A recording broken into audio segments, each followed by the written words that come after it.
Hi everyone, it's Heidi. I just wanted to preface this episode with a couple disclaimers about the audio. This was the first episode we had a guest on, and though we did test the mini mic that Allison used before and didn't have any issues, you will unfortunately hear some random static throughout. Second, there was an issue with my audio track for about the first half of the recording, so I'm present, and you will start to hear me jump in about halfway through. We really just wanted to be transparent with all of you, and thank you for sticking with us through the learning and the growing, and we really hope you enjoy this episode. Welcome to the pod with Ban And Heidi. Thanks for taking a seat with us today. This is a safe space for you to join in on our real-life, everyday conversations, where we find ourselves often discussing women in sport, Paralympic sport, and sitting volleyball. On today's episode, which was previously recorded, we talked to Allison Lang, a disability advocate, content creator, model, public speaker, world traveler, and our favorite, athlete on our sitting volleyball team. Allie was a member of the Canadian women's sitting volleyball silver medalist teams at the 2022 World Championships, 2023 PVPA Zonal Championships, and the 2023 World Cup, where our program qualified for Paris 2024. Allison is truly a bright light and has had quite the journey when it comes to living with a disability and navigating Paralympic sport. It was a pleasure discussing the good and the difficult with Allison. She is a congenital amputee and shared her story of being bullied when she was younger. She has now persevered and found self-love, accepting her body for all it has done and all it can do. Keep listening in to learn about Allison, her incredible ability to share her story so eloquently, and join in on the many laughs we had with her during our time. Honestly, what a good interview. Wow. Allie's a pro. She basically interviewed us. She did ask me a question, so definitely shout out to Allie. You crushed it. We had the best time with you being our first guest. Obviously, we're new to this, and we really appreciated it. Yeah. Any takeaways? Any favorites from our time with Allie? I'm just inspired by her, like having previously played and coming back to the team. She's talked about how like intimidating that kind of was for her and wanting to like earn her place on the team and kind of choosing quote unquote to not come to Tokyo or join before that and really wanting to like find her place and earn her place. And I really respect that. And on the like content creator side, I'm just inspired by her working on that part of her because she's done it for so long and it seems to come naturally, but she's worked so much at telling her story, and she's does courses and does webinars, like all the things to like better those skills. And I really admire that as somebody who is not concise at speaking. Yeah. Right? Just reading the intro, it's like, how do I have enough breath control to get through all of this? Correct. And like, I'm sure I could go to Allie for advice on that. Yeah, I included eloquently on the way that we described her, but it's so true. But I also love that she's able to just like get down and have a conversation and like laugh a lot. She's funny. Like, she's very funny, but she does a great way of like wording things. She knows her story. She's a public speaker. But she's also like willing to put in the hard work and like show up as her authentic self. And I think I really see that as a coach on court. And I truly believe that the best is yet to come for Allie with our program. She's just kind of scratching the surface as far as where I think and I know she can go. Yeah, so that makes me smile. I just think about like playing with her. I just like smile playing with her and watching her just so proud. You can just see the work she's doing. And yeah, she's putting in a lot of work. In Montreal, if there's any Montrealers out there that want to play sitting volleyball, Allie would love to have you. Hit her up. Shout out to her coach as well, Francois. If he's listening to this, we really appreciate everything he's doing with Allison. And yeah, we just can't wait to see where this sport takes her, or really where she takes us. Hi, welcome to the pod. Thank you for having me. Thank This you. is so exciting. I'm so excited. Thank you for inviting me. I feel so special. Show us your mic. First, She's a real small guest. Gets a beauty mic. All right, Allie, do you want us to call you Allie or Allison? Whichever you prefer. Okay, Allie. That was easy. But I'll use your full name for the first question. All right, who is Allison Lang? You want me to answer that? Yeah. Okay. Who are you? Hello. You both know me, but for those listening that don't, my name is Allison Lang. I am a Canadian content creator, model, speaker, and athlete with Team Canada's women's sitting volleyball team. And I've been living in Montreal for 5 years now. It's crazy to say. Half a decade. Sure. That's insane. Yeah, since 2019. And I have yet to become a Paralympian, so that is a goal of mine this year, as I'm sure we'll dig into. We will. It is a later question. One of Heidi's, I think. I'm sneaking ahead. Okay, tell us a bit about your journey with sitting volleyball. Yeah, my journey with sitting volleyball is not linear. I actually started before both of you. Right. I'm the OG. I actually didn't even know the Paralympics was really a thing growing up. Even though I was born with one leg, I didn't know that I could compete at such a high level and perform and represent my country for a long time. Until I was 15, 16 years old, I was invited to come try out for sitting volleyball from a previous athlete, Amber Skyerpram. Oh, was it? Yeah, so I knew Amber. You didn't know that? Okay, yeah, Amber and I knew each other from the War Amps Champ program, so every year we'd see each other at the seminars, and she knew I was athletic. I grew up playing soccer and skiing and snowboarding and swimming, and I mean, they didn't really have volleyball players at the time. I think they were just desperate to take any, athletic, disabled girl, woman that would come try out. And I sucked shit. Like, can I swear on here? Oh, yeah. Okay. Oopsies. Can I say that?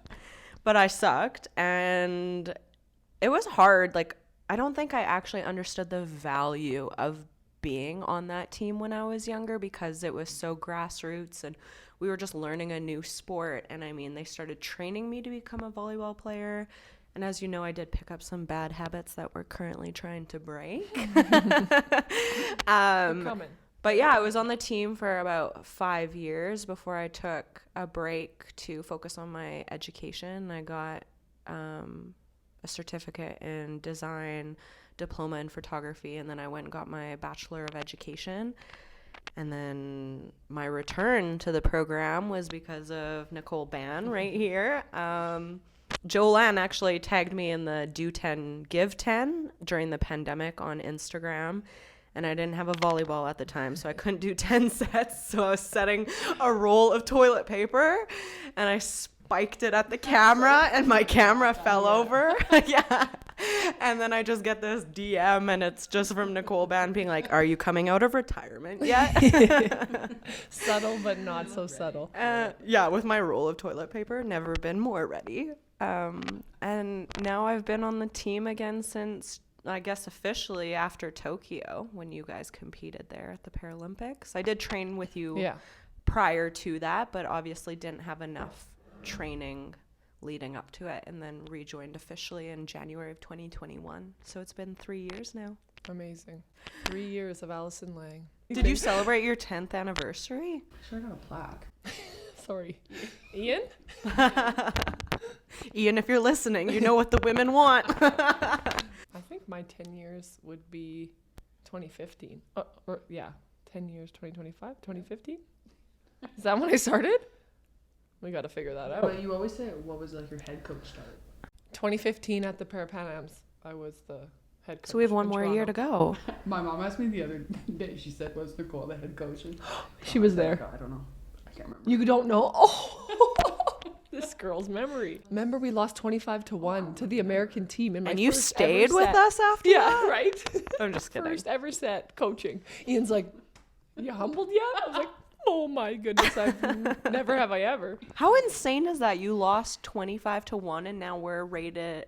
What do you say? We're Right. number one in the world. Yeah. Right? From 25-1 to number one. Yeah. Here we go. Also, do I have to start over now? Like, do I say 3 years or do I say 7 years? Right? I think 7. Okay. I'm going to stick to 7. No. We broke up briefly is what I'll say. But you came to one camp here in Edmonton, I think, when I was coaching. Calgary. Was it? You, me, and We Jordan did? were Or roommates. one practice or something? No, Larry was the coach then, was he not? No. We had so many coaches. I think that's why I took a break. And that's before I got to like get to know you, was because nobody committed with our program. And it was so annoying to want to grow and see the growth, because at that time our men's team was doing so good. And I mean, tables have turned. And I don't mean to say that disrespectfully by any means, but we just didn't have a coach that wanted, like, they would come in and be like, oh, I get to put Team Canada on my resume, and then bounce after 6 months or a year. And so we just didn't get the dedication in order to grow our skills. And I think that's maybe now why we're number one in the world, because you've been around for a decade. Right? Old. But no, thanks, Allie. I think it's been a lot of growth as far as recognition, funding, all of that helps as well. Of course, the athlete's commitment, but for me, when I started, it was like very part-time and through doing my master's. And so I don't know those coaches, but it would be interesting to know if they had time for it, what that looked like from support from Volleyball Canada at that time.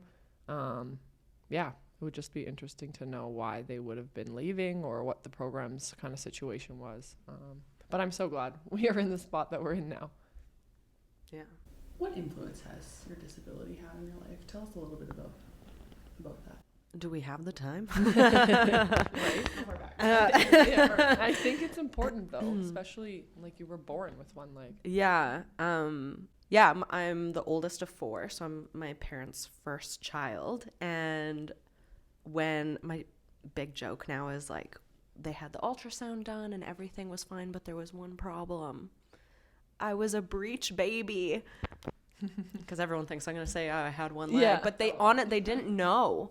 And so they scheduled the C-section. And when I was born, the doctors literally just took me away and came back to tell my parents, like, there's something wrong with your baby. Really? Yeah, that was the first thing they said to my parents. I knew they didn't know, like, but I panic, didn't. Yeah. you know? Like, as a first-time mother and father, you're just like, oh my gosh, what is wrong with my child? And so the doctor continues and is like, oh, she was born missing the lower half of her left leg. It doesn't look like the fibula, like, developed in the womb. And so my mom is a nurse, and her first response was, how are her lungs, her heart, all of her internal organs? Yeah. And the doctor proceeded to be like, oh, yeah, everything else is fine. And so my parents were like, okay, then that's not the big deal. And I'm so lucky. I know that it's a privilege to be born into, like, a family that supports and loves you no matter what, because not everyone has that. And so I'm grateful for that every day, because they did throw me into swimming at the same age that all my siblings started, when I was just like a baby. And I actually ended up growing up and getting my lifeguarding license, which a lot of people, that's a fun fact that people, I didn't know. Yeah, so I did carry it on until I was 18, and I got my license, and I started skiing when I was younger, but it was really hard to control my left ski, so I switched to snowboarding because all the cool kids were doing it. And it was a sport that I could hide my leg, because my family was so good about it, but school was really hard for me. I got bullied a lot, both emotionally and physically. I was called things like Barbie before it was cool to be called Barbie, and peg leg, and I would go in for revision surgeries every few years because my tibia would grow and my skin wouldn't stretch, and so my bone would grow through my skin. And so they'd have to go down and shave the bone, take a piece of cartilage from my hip and attach it to the end of the bone. And I would go to school like on crutches and be pushed over, or my prosthetic would be buried in the sandbox. Yeah.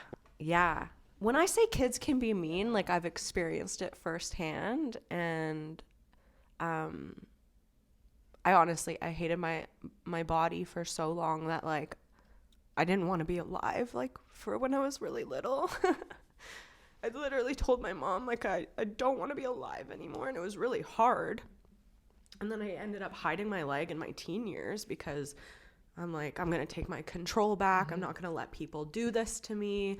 And so I switched schools, first of all, because I had to get out of that school. What age? Or what grade? After grade 6. Okay. So for junior high. And then junior high, obviously, is, like, so hard.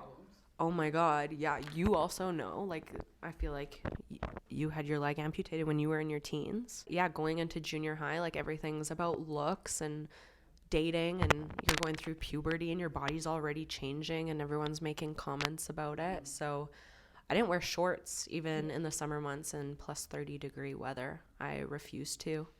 And if people ever asked why I was limping, I'd be like, oh, I got kicked in soccer, because I was still playing soccer. Well, so you would literally lie. Yeah. Make up. And then I would be like, oh, I fell snowboarding, and I was in denial. Wow. So I've just like learned what this word is, but it's called internalized ableism. And it's where you are so convincing of other people in society that like you're an able-bodied person. You literally start to believe it, and you're in denial of your disability. And then I lost out on so many resources and funding and all this stuff in my late teens and early 20s. And then I don't want to say it happened overnight, but at one point I was like, who the fuck am I living this life for anymore? Like, clearly not myself. I don't like myself because I can't be myself. And so I just focused so much on trying to change that narrative. And instead of being like, oh, I'm in control of my body and how people see it, let me hide my disability, I worked on learning to accept my disability and other cool things about myself. And I think that ties into me saying I was naive on the team. I think I was a little bit embarrassed when I was younger, because when I joined in high school, I wasn't confident in my disability, so I didn't really tell my friends yet, like, oh, I'm representing Team Canada. How flippin' cool is that? Like, I should have been excited, but instead I was like, oh, I'm playing an adaptive sport. Yeah. People are going to think less of me. And that's so far from the truth. Exactly. It's so not the message that we share now either, but it was at a different time. Yeah. Where it wasn't as, like, our sport wasn't as prominent either. It's very interesting to think back about, like, the first time I met you. First of all, I don't remember. But in general, like meeting you and getting to know you. For those listening, Allison was doing her photography degree at the same time I was doing photography at a different university, also in Edmonton. So I kind of joined the team right when she quit-ish, and we overlapped like barely a little bit.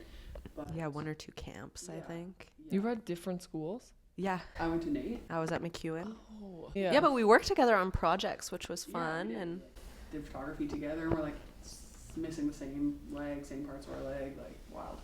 Yeah. And I remember just thinking you're so cool and confident and confident in yourself, and yeah, I just got that from you, and I aspired to that. And it's interesting to just hear you talk about like hiding your leg and just in prosthetic world, you can cover up like the post or the metal part of your leg with like foam and make it look like a real leg, so that when you put pants on, it looks like you have 2 legs. Or even if you were wearing shorts, it would look flesh colored. And I did that for a long time as well, and then it just weighs it down and makes it more heavy physically, emotionally. It's also just annoying to make appointments to get fixed. Yeah, to remove it, to get adjustments, and we both had our prosthetics like that for a period of time. And it's just interesting to hear you talk about the confidence aspect. Yeah. I almost skipped my grade 9 farewell graduation because my leg didn't look real enough for my dress. And that's at the point kind of where I was like, oh my God, I'm starting to miss big milestones in my life because I'm so concentrated on what other people's perception of me is. And so, yeah, I wasn't always this way. Do you? Yeah, totally. And I mean, we can't see your legs through the camera. The camera. But like, I remember just whip it up. The transition even within our team, and Allie wasn't back on the team yet, but of everyone like cutting the foam off their legs or like getting rid of that. Now now a lot of you wear like the covers, but yeah, then being like exposing the pole. And I think you made a post about it, or like that's something you did as well, and that was like a shift. Maybe like, I don't know, a couple athletes already had that, and then it would just like trickle down. And now I don't know if I don't think anyone on our team has a leg that looks quote unquote real. Right? It's also just easy now to like change my feet when I want to, like high heel foot. Okay, here we come. Kind of continuing with this topic, but shifting a little bit away from volleyball. But I think it ties to what you've mentioned about like your leg and a prosthetic and finding confidence in that. You like to travel. You've traveled to, I don't know how many countries. 35. There we go. 35.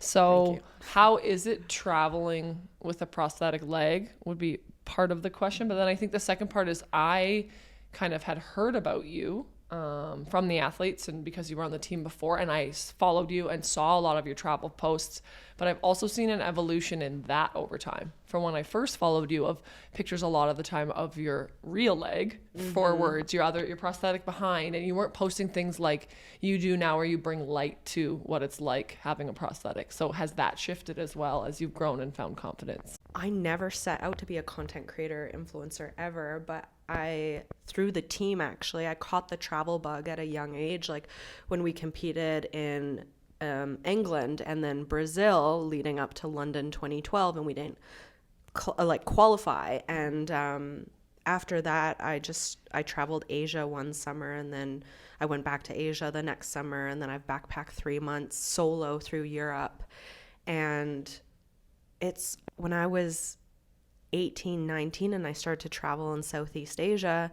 When you're on the beach, it's really hard to hide your prosthetic leg in photos. And I just wanted to use social media almost as like a scrapbook for myself. Like barely anyone from high school. But yeah, I started posting online, and I'm like, okay, if I'm gonna finally be vulnerable and like accept my body, I might as well make fun of it. Like not fun of it, but make a joke of it, make light of it. Yeah. And so I used the hashtag hop around the world with me because I have one leg. And I thought it was so clever. And I don't know how people found me because I don't remember how the algorithm worked back then. But I had messages in my inbox. I don't even think it was requested at the time. It just goes to the one inbox you had. And one stands out to me. It was the very first message I ever got. It was from a mother that had a child with a disability. Her daughter was born with one arm. And it just read like, thank you so much for posting these photos. Seeing you live such a fulfilling life gives me immense hope for my daughter and her future, because there's no representation like this out there.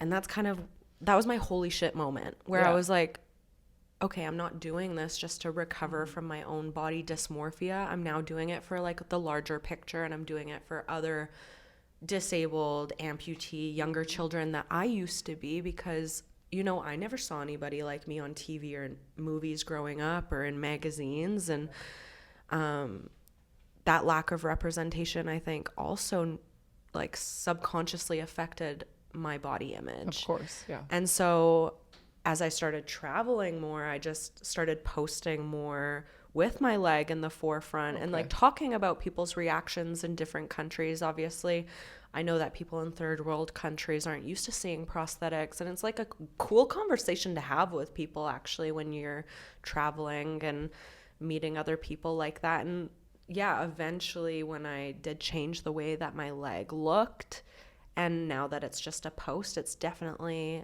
something people notice. Stands out. Yeah, it stands out a lot. And like I do get looks, and it's hard when you don't speak the same language and you can't really explain it. But honestly, traveling has become so much easier since I like removed the cover and my leg no longer looks real, because I carry an extra leg in my backpacking bag. Totally. And when it used to look real, it was like 15 frickin' pounds that I'd have in my backpacking bag. It would be so heavy. I would never want to carry it in my hand.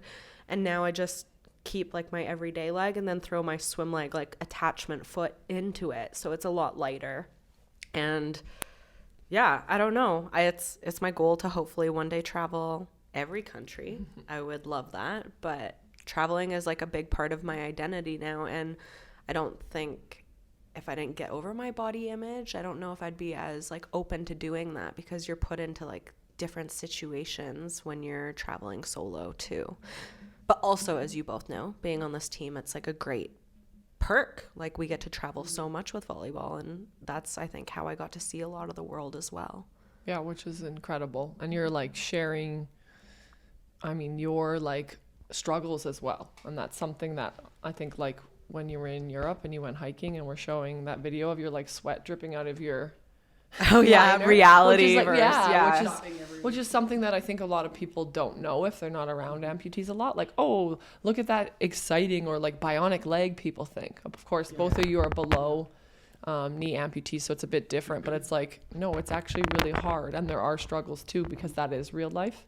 I think that's where social media, that's the negative thing about social media, is like it's so hard because people have this expectation to be, you know, perfectly curated all the time. And people do, I mean, I think that's why people growing up used to think that I was so able-bodied, especially like family friends and family. They'd be like not understanding of, oh, I overused my leg yesterday, I can't really walk today, I need a little bit of a break. And so I'm trying to show that real and raw moment online too, because yeah, I can do everything if I set my mind to it, just like other people. Yeah, it looks different. Or here's a behind the scenes of me. Like I did a whole TikTok series when I wasn't walking last year for 4 months because I had a bursitis, and people are just like, oh, she has one leg, she can't walk. No, but there's a reason behind it. And I had to fight the healthcare system because not everyone's knowledgeable with amputation or wearing prosthetics, and you know, becoming an advocate online for everyday things, but then also an advocate in my private life does become kind of exhausting too. Very exhausting. And that's like a big piece of it for me, and being myself, coming from like a high performing sport on the able-bodied side, indoor volleyball, and then coming to sitting volleyball, and just like having my whole world opened up and my eyes opened to the lives that you guys lead every single day. And to me now it's much more normalized, but how can I help as an ally to support all of you, right? Like it's like, well, let's share some of that. And it's trying through this podcast, through conversations, through asking a lot of questions around like, oh yeah, at first I didn't know, maybe when I joined the team, us walking from A to B might be harder. And now we're like, okay, in the Paralympic Village, how far is this? We can't walk that. We can do this. We like quickly, we're on it. Because, or even people wouldn't even think that there's days you can't wear your leg. It's like, duh. Like when you did that TikTok series, I'm sure that opened it up to a lot of people. Like, oh yeah, they can get sore. Or imagine if you have a blister on your foot. Yeah. Now a soft tissue, right? Like it's not a heel. It's not a foot. Also, it's not like everyone else, you kick your shoes off, you know, our legs are always on, so that skin doesn't breathe or even see sunlight. I was like, imagine wearing the same socks every day. It's a lot of work that I think is good. You bring light to it, but I just thought the traveling was interesting because you have traveled and there's lots of joy in that, but then also there are some moments where you're like, this is hard, and you do need help. Yeah, I don't want people to be like, oh, I have a disability, I can't do that, because in fact there's so many ways around it, and you can. And the world is a beautiful place and should be experienced. So. Agreed. And some countries are more accessible than others, and that's a whole maybe another podcast episode. But I just recently, like when we were in Egypt, we both traveled after, and I was at my resort, and it was one of the most accessible resorts. It's newer that I've seen like in the world. There's ramps everywhere, accessible section on the beach, signs for it. There was a wheelchair user at the beach, a younger person actually with their family. I was like, yes, like this is being promoted. And that's amazing, because everywhere I go now, I'm like, not good enough, that needs to change. And people are like, oh my goodness. I'm like, well, we love an ally like you. But it's like, how can, I don't know, people just become more aware. I know you're interviewing me today, but can I ask you, like, what would be your biggest piece of advice for people that want to become an ally for people with disabilities? Great question. I think, I don't know if it's the biggest piece of advice, but for me, joining a program and working with so many athletes with disabilities, if you don't know, it's okay. Ask questions, be curious. That's like the biggest piece of advice for me, because what might work for Heidi might not work for you. Even though Heidi has already expressed that you have the same leg amputation, same side of your body, but you're two very different people. Abilities are still very different. The literal way our legs are constructed is still very different. And that can go to anybody in life, right? Like everyone's so unique, and within our program and within our team, we really celebrate that. But for me, it's just like, be curious, ask. And the second piece of advice, and this is more from like a sporting lens, would be like, meet people where they are. So like whatever that might mean. In sitting volleyball, that's very often why our podcast is called Take a Seat, but it's like to get down on your level when you're playing is really, really important. So like making that eye contact, creating trust, respect, I think is very, very important. That's kind of maybe vague to people listening, but be curious, meet people where they are. Don't be afraid to ask questions. Yeah, exactly. Yeah. We prefer it actually to staring. Like I talk a lot about language and just we talk about Paralympics, Paralympian, using the right language, using the right words, and people are scared to use the wrong word. We live in a world and a culture of what's the right thing to say. Like there's a right or a wrong. Yes and no. like I'm not an Olympian, but ask. It's okay to be wrong. Yeah. I can ask. Yeah. If I'm walking by and you have a question about my leg, you can ask. I might say, no, I don't want to talk about it. If you're respectful and you want to learn and you're open and you want to grow in that's literally how we change the world. You aren't yet a Paralympian, but we want to know what motivates you to be one, and why is it so important to add to your already incredible list of achievements. Oh my God, I cried with Susan, our mental performance lead, about this the other day because I don't know. I'm so passionate about what we do, and I think it's so important. I think, like I said, because I didn't know the Paralympics were a thing when I was younger, and then being invited to try this amazing adaptive sport, I was like, oh my God, like my competitiveness can be channeled into something that I love to do, which is competing. I know that I didn't grow up playing volleyball, and soccer was like my first choice, but I think that those tables have switched, like tables have turned, and volleyball is my number one in my heart. And I mean, yeah, I'm not a Paralympian yet. And when you guys had the opportunity to go to Tokyo, I remember having a conversation with you, and I was like, I just got back to the team. I know this isn't my time. I want to get a deserving spot the next time. Earn it. I want to earn it. And I've worked so hard, and I dedicate a lot of my time. Like, I've hired a coach out in Montreal so I can train when I'm away from all of you here in Edmonton. And like, my boyfriend owns a gym, so I just train there. Like, I live at the gym, and I'm just like, I'm putting in like the blood, sweat, and the tears. Like, and but more importantly, I'm doing it to like almost heal my inner child, if that makes any sense at all, and to be that role model for younger kids and anybody, whether or not you're living with a disability. Like, look, this is an amazing sport, and as you both know, like, I'm so passionate about like fighting for the proper representation of people with disabilities, but also between adaptive sports and non-disabled sports, because I mean, the broadcasting and the coverage for all these sports isn't yet equal, and we have so far to go. But like, in my soul, like, I was crying with Susan because I don't want to cry. I get so emotional all the time. I'll love you. I already shed like a couple tears at the beginning when I was talking about my bullying, but yeah, it means the world to me. And I think to be like, I'm a Paralympian, I get to say that I represented my country at the biggest international competition in the world is huge, and I don't know anyone that would want to pass that up. And like I have chills. Is it like the word Paralympian and Paralympics because of the stage that you get to be on? Because it is the biggest event? Is that what the motivation is? Or is it just all the small things that have led toward this?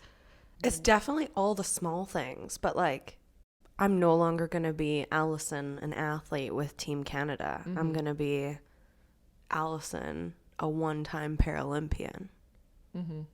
That's fucking crazy. Also, we're going to hit the podium. So to say that I'm a medalist would be, I don't know if I can even put into words what it means, to be honest. I journal about it a lot, and I have dreams about it, but I don't know if I can like capture it. You're not wrong. It's extremely hard to put into words. I would agree, and I'm always correcting people in their language, and don't call us Olympians and call us Paralympians. But to even explain why that difference is so important is like, you'll never know it unless you're doing it. I haven't been close before, but kind of. Like, when we were competing to qualify for London, we went to Rio to play against Brazil, and we lost. Yep. And it was heart-wrenching. And I remember crying, and all of us just kind of being like, oh, our dream literally got shut down. And now we don't get to go. And that's kind of when I took a step away from the sport because it was hard. It was really hard. Like, how do you go back to square one after not qualifying? And then you're like, okay, I guess we have to train for 4 more years. Exactly. Like, it's just like, it's devastating. And but I don't think know. That's what makes it special, right? Like once every 4 years you get the chance, but that's what makes it so hard. Yeah. And so like the listeners here, like I've been back with the team since after Tokyo. Yeah. There's only been 3 years to train leading up to Paris because of the pushback due to COVID. And it's like to dedicate 3 years of your life for something and then like not want to go. Of course I want to go. Like, are you kidding me? Yeah. Yeah, like live our lives in quad chunks. I like have my next like 4 years of my life planned out. Like I said to someone about 2028, they're like, "How do you know that?" I was like, "What do you mean?" Oh, I know exactly. Like I know exactly. Like, 2032. Yeah, I'm going to China in 2 years from now. Yeah. I was like, I've never been down under. right? I know exactly where I'll be. Yeah. It's like, where else would you want to be? But yeah, this is like the only thing I've prioritized in my life right now, and I think that's huge, and it's nice to have like friends and family understand. Agreed. Yeah. But also it's like crazy when people don't understand, you know? And it's so much more than sport when it's the Paralympics and you're adding like representation and showing some child with a disability in Canada because it's the most opportunity for it to be seen. Yes. Because our sport needs to be highlighted more, and that's a whole nother podcast episode as well. But it's like you can change if you change one life. Like that's huge because you needed that when you were young. And so it's an opportunity to do that, but through sport and through competing, because at the end of the day, it's about winning. Yeah. So it's like you get to represent more than sport, and then you get to win and you get to feel that and you get to push yourself to be the best version of yourself. Which is the best reward. It's the best. Yeah. Like competing is my favorite thing to do. Even adds more weight for you to like come back after having been with the program, seeing the growth, and then coming back. Like coming back was hard. Yeah. It was kind of intimidating to come back, not because of the culture of the team, like everyone was super inviting, but the level of play was so different. Yes, exactly. To see how much hours and dedication, time, and things that everyone had put into, you know, increasing their training load and even upping their skill level. Coming back, I was like, I don't know if I can catch up. You know, it's just like, I'm intimidated. I was like, I don't even know how to begin. Like, what are the sets? What are we going? We're running all these new names. Like, back row center. I'm like, let's go, Allie. You can do it. Yeah. I knew you'd get there. And you've eventually. Yeah. Yeah, it feels good. It's nice. We can do hard things, as you always say. We want hard. We didn't sign up for easy. Yeah, period. Life is not easy. I was like, you two definitely didn't sign up for easy. Yeah. Well, if it's easy, everyone can do it. Exactly. And I don't want to do things that everyone can do. Exactly. It's also a whole other podcast. Right? I'm an open book. You can ask me. Well, like anything. Our podcast is called Take a Seat. So we were like throwing it out there. You play sitting volleyball. You're on our team. So you would know. But like, what does that mean to you? Take a seat when you heard that. What were you like, what the heck are they talking about? When I heard take a seat before you explained it, it sounds like an open invitation, to be honest. Okay. Inclusive, which definitely goes with the theme of this podcast and what your mission is, which is good. Yeah, it's just like we were like, it took us a long time to come up. We're like, you also take a seat when you play sitting volleyball. Yeah. You're having a seat with us right now to have an open conversation, create a safe space. Sometimes when you want to teach someone something, you say, take a seat. Take a seat. Or like, cool down. Take a seat. Yeah. But I definitely didn't interpret it that way. No, I'm joking. Yeah. But we're like, let's chill out. Yeah. Come hang out with us. We want to be on the couch, but we don't have any. We got to get some booms here. Yeah, we got to get some booms. We got to be hanging out on the couch, move around, sit on the floor. Next time. Yeah. There you go. Exactly. But yeah, thanks for being here today. Heidi's maybe kind of trying to look up what that question was, but I think I just reset my whole Chrome settings, so. This is my first in-person podcast. Here we are. I actually prefer it. It's my first in-person podcast. It's my first time hosting a podcast as well.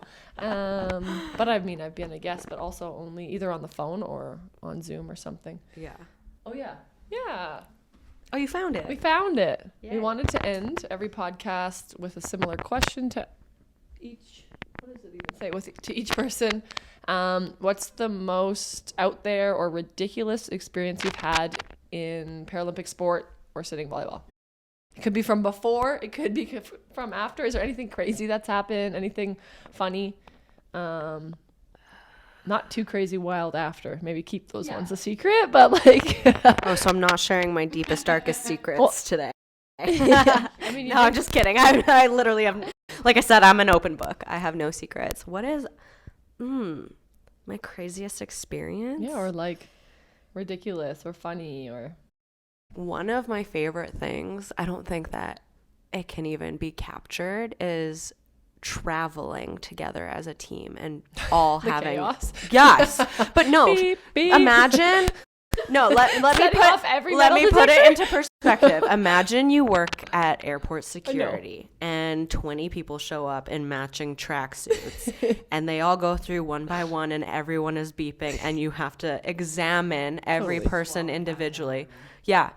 Get the freaking magnetic like, please wand. stand on your left leg. You're like, I don't have a left leg. Yeah. Like, thank you, but that's hard. But also people's reaction. reactions. Sometimes no. I'm like, do you want me to just take my leg off and put it on the conveyor belt? And they'll be like, no, don't do that. Don't. And I'm like, why? It's just going to make your process easier. Right? But they get so scared. I think like off court, that would be like something that I laugh about all the time is how people react to it. They get so overwhelmed. Yeah. And I don't think anybody would understand traveling as a team with all prosthetic legs until you mention it. Walking through anywhere, like taking up like, yeah, here we go. See it on people's faces. They're like, another one? Another one? Another one? Oh my. Well, that's like when I started coaching at the very first camp. I'd be like, they're slow getting ready. I'm like unsure of what to do. And now I'm like, get your legs off. Let's get going. Everyone's like, yeah. Mom watching from the court beside us is like, whoa. What do you mean get your legs off? Like, it's time to go. We're pretty good at being on time, but it's funny. I mean, I think you did it today. The pickleballers were coming. Oh, yeah. Well, it's like, get your leg on. Yeah. Legs on. Let's go. Or like just walking. It's like bump, slippery. Like, so normal. But yeah, I don't know if I have any like wild stories. Like poops and scoots? Like that might Oh my be gosh. like, Yeah, but like poops and scoots? Poops and scoots? Oh yeah, I had the shits earlier this week. Oh, I didn't mean this week. You wanted me to share She mentioned Egypt. Oh, you're talking about Egypt. Well, there you go. I just shared something so personal. Okay, but yeah, I did. I had gastro. No, let's go back to that. When we were in Egypt, our whole team got like food poisoning from the hotel food.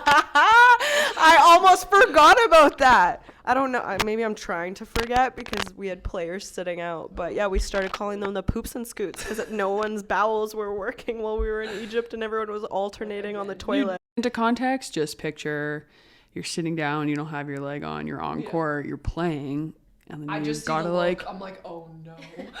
How do I help? Yeah, it's like I need a substitute, like, or I might just run, like hop. Same concept, but not like when we had an earthquake when we were playing. Gosh, yeah.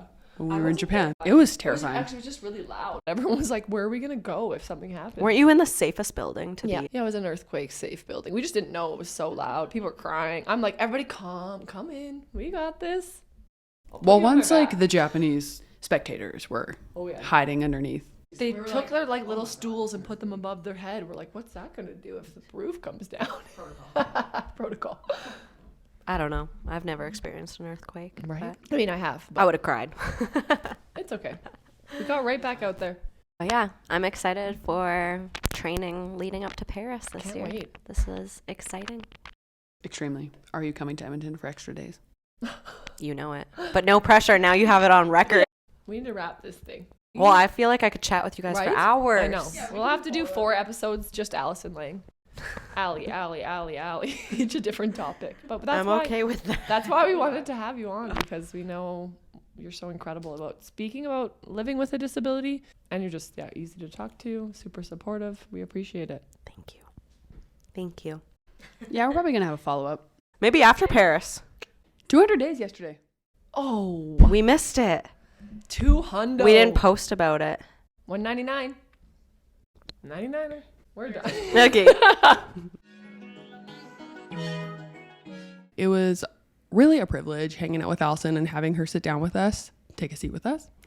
And I learned some more. I've known her a really long time, but I definitely learned a lot, and I really enjoyed hanging out with her, and I think You did too? Had the best time. Great. Follow us on Instagram and TikTok at Take a Seat Cast. Follow myself at Nicole Ban _. Follow Heidi at Heidi Peters __. And follow Allison at Allison E. Lang. Allison with 2 L's. And be sure to check the episode notes for links to what we talked about today. Boom. Boom.